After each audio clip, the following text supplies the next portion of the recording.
سیدنا عبداللہ ابن عمر رضی اللہ تعالی عنہما بیان کرتے ہیں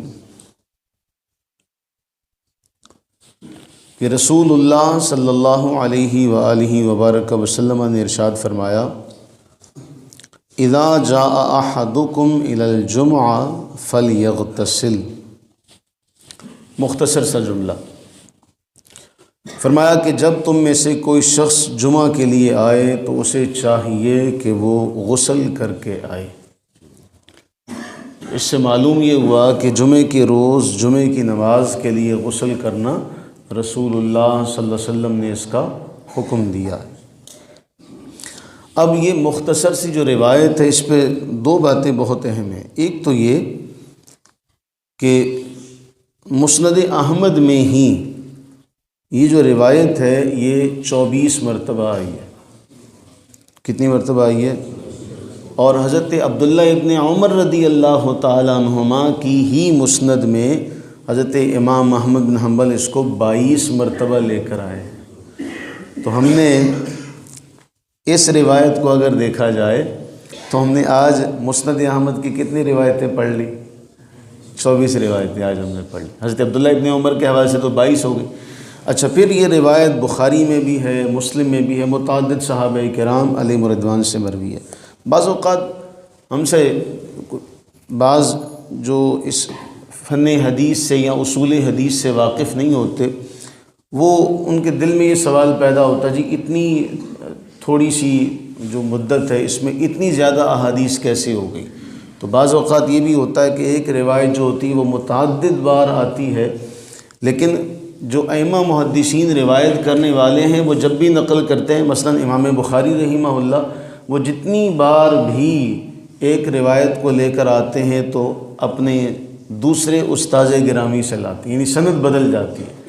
یعنی جس بھی استاد سے ملتے ہیں جب ان سے روایت کرتے ہیں، وہ اگرچہ پہلی روایت ہی کیوں نہ ہو لیکن سند بدل جاتی ہے، وہ پھر حدیث گنی جاتی ہے، پھر اس کی حدیث کی تعداد جو ہوتی ہے وہ بڑھتی چلی جاتی ہے۔ یہی مغالطہ ہمارے جو نادان دوست ہیں انہیں حضرت ابو ہریرہ رضی اللہ تعالیٰ عنہ کی مرویات میں ہوتا ہے، اور وہ اسی کم فہمی کی بنا پر کہتے ہیں جی حضرت ابو ہریرہ رضی اللہ عنہ سے اس قدر روایات کیسے مروی ہیں؟ تو جو اصول حدیث سے واقف نہیں ہوتے پھر وہ ان بھول بھلائیوں میں پھنس جاتے ہیں۔ تو معاملہ اور مسئلہ کیا ہوا کہ جمعے کے روز غسل کرنے کا رسول اللہ صلی اللہ علیہ وسلم نے حکم ارشاد فرمایا۔ اب صحیح مسلم کی ایک روایت بڑی کمال کی ہے۔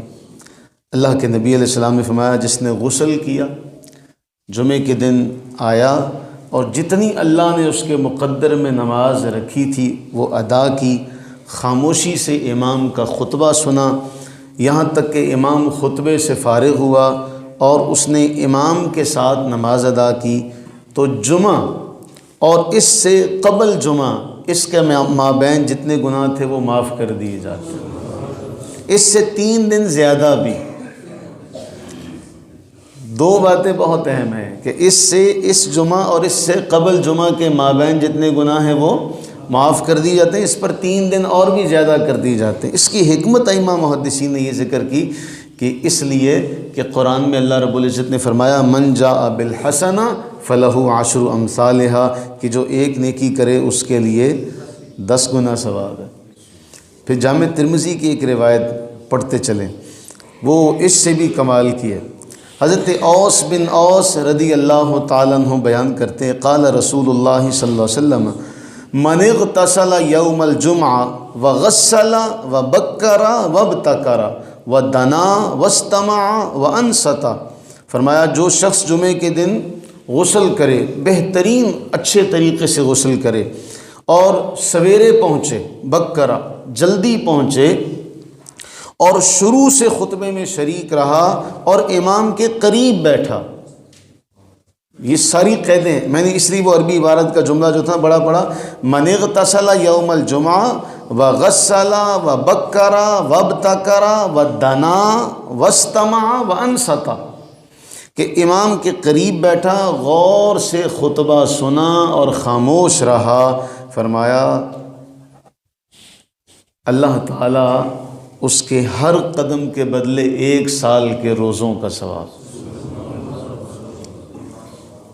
ہر قدم کے بدلے کان لہو بکل خطوۃ یخطوها اجر سنۃ صیامها و قیامها، ایک سال کے ہر قدم کے بدلے ایک سال کے روزے اور رات کے قیام کا ثواب۔ اس کا مطلب یہ ہوا کہ جمعے کی کوئی خاص اہمیت ہے، اسی لیے رسول اللہ علیہ السلام فرما رہے ہیں پہلے پہنچے، خطبے میں بھی شریک ہو، پھر امام کے قریب بھی بیٹھے اور غور سے سنیں۔ یہ ساری قید لگائی جا رہی ہے، یہ ساری قید لگائے جانے کا کوئی خاص مقصد بھی تو ہے نا، کہ صرف یہ تو نہیں ہے کہ جی جمعہ پڑھا اور جس طرح ہمارے پنجابی میں کہتے ہیں جی ڈانگ ٹپایا۔ یہاں ہمارے خلیفہ صاحب اللہ تعالیٰ ان کی قبر پر کروڑ رحمت نازل فرمائے، وہ کہا کرتے ہیں ویلے دی نماز تے کویلے دیاں ٹکرا۔ تو یہ حسین جو آغاز ہے، غسلا واغتسلا بکرا وابتکرا، صبح سویرے پہنچے، سب سے پہلے پہنچے، پھر دنا قریب بیٹھے، واستمع وانصتا، خاموشی سے سنے بھی، الگ الگ لفظ ذکر کیے۔ اس کے بعد یہ ہے کہ ہر قدم کے بدلے آپ تو نہیں قدم گنتے، ہم تو نہیں قدم گنتے، لیکن رب تعالی ہمارے نیکی کی راہ پر چلنے والے قدموں کو گن بھی رہا ہے، اور ہر قدم پر روزے کا ثواب اور قیام کا ثواب، اور وہ بھی ایک سال کے روزے، وہ بھی ایک سال، ہر قدم کے بدلے ایک سال کے روزے، ہر قدم کے بدلے ایک سال کے روزے۔ تو وہ اہمیت کیوں ہے؟ اس کی اہمیت کا سبب یہی ہے کہ اس دن جو دین سکھایا جائے گا، جو خطبہ پڑھا جائے گا، اصل معاملہ تو وہ ہے۔ اگر صرف نماز ہی پڑھنا مقصود ہوتا تو باقی ایام میں بھی تو دن میں بھی نمازیں ہوتی ہیں، باقی ایام میں بھی ہوتی ہیں، تو معلوم یہ ہوا کہ خطبے کی کوئی خاص اہمیت ہے، اسی لیے رسول اللہ صلی اللہ علیہ وسلم نے یہ ارشاد فرمایا کہ یہ معاملہ اختیار کریں۔ اب ایک گرامر کے اعتبار سے ایک تحقیق جو ہے وہ ذکر کر دی جائے، کئیوں کے لیے یہ حسین خوشگوار لمحہ ہوگا۔ یہ جو حدیث کے اندر جملہ آیا نا، من اغتسل وغسل، دو بار آیا۔ عبداللہ ابن مبارک رحمہ اللہ بیان کرتے ہیں، اور امام ترمذی اس کو نقل کرتے ہیں، کہتے ہیں کہ اس کا من غسل واغتسل، جس نے غسل کیا اور بڑا اچھا کیا۔ حضرت عبداللہ ابن مبارک کہتے ہیں جس نے اپنا سر دھویا اور بڑا اچھا غسل کیا۔ ایک تو اس کا معنی یہ ہے جو عبداللہ ابن مبارک رحمہ اللہ بیان کرتے ہیں۔ دوسرا غسل اور واغتسل کا معنی جس نے خود غسل کیا اور غسل کروایا۔ اس کے اندر بڑا باریک سا جملہ ہے۔ حضرت امام وکیع رحمہ اللہ کہتے ہیں یہ اس کے لیے ہے جو شادی شدہ ہے۔ اب اس کی مزید وضاحت کی ضرورت نہیں ہے، یا آپ سمجھ گئے ہوں گے۔ غسل واغتسل، جس نے خود بھی غسل کیا اور اپنی بیوی کو بھی غسل کروایا۔ اب یہ ساری بات، اس کے اندر جو پہلو چھپا ہوا ہے وہ آپ سارے سمجھ گئے کہ اس کے اندر ایک معاملہ اور بھی ہے۔ تو یہ ساری باتیں ہم دیکھیں کہ دین فطرت کے ہم کتنے قریب ہیں، کیونکہ وہ جمعہ پڑھنے آ رہا ہے، اور جب وہ اپنی بیوی سے قربت کر کے آئے گا تو پھر کیا کرے گا؟ چونکہ بازار سے گزر کے آئے گا تو بہت ساری برائیوں سے بھی وہ بچ جائے گا۔ پھر آخر میں کہ اس کا معنی یہ ہوا کہ اتنا ثواب، اور روایت بھی صحیح ہے، اتنا ثواب، تو ہمیں اس جمعے کی اہمیت کو سمجھنا بھی چاہیے اور بیان بھی کرنا چاہیے، لوگوں کو بتانا بھی چاہیے کہ اتنا جو ثواب ہے آخر اس کا کوئی نہ کوئی فائدہ تو ہے، اور اس کی کوئی نہ کوئی اہمیت ہے۔ وہ اہمیت کیا ہے وہ ہم نے سمجھنی ہے۔ اللہ سے دعا کریں کہ باری تعالیٰ اس خطبے کی اہمیت عوام الناس کو بھی سمجھنے کی توفیق عطا فرمائے، اور جو محراب و منبر کے وارث ہیں اللہ تعالیٰ انہیں بھی یہ ذمہ داری ادا کرنے کی توفیق عطا فرمائے کہ اتنی بڑی جو ثواب کی جو فضیلت ہے، جو اہمیت ہے، اگر وہ لوگوں کے لیے ہے تو وہ اس کے لیے بھی ہے جو منبر پر بیٹھا ہوا ہے، کہ لوگ آ رہے ہیں تو ان کو جو ثواب مل رہا ہے تو وہ کسی نہ کسی وجہ سے مل رہا ہے۔ اللہ تعالیٰ ہم تمام پر اپنی رحمتیں برکتیں نازل فرمائے، آمین ثم آمین۔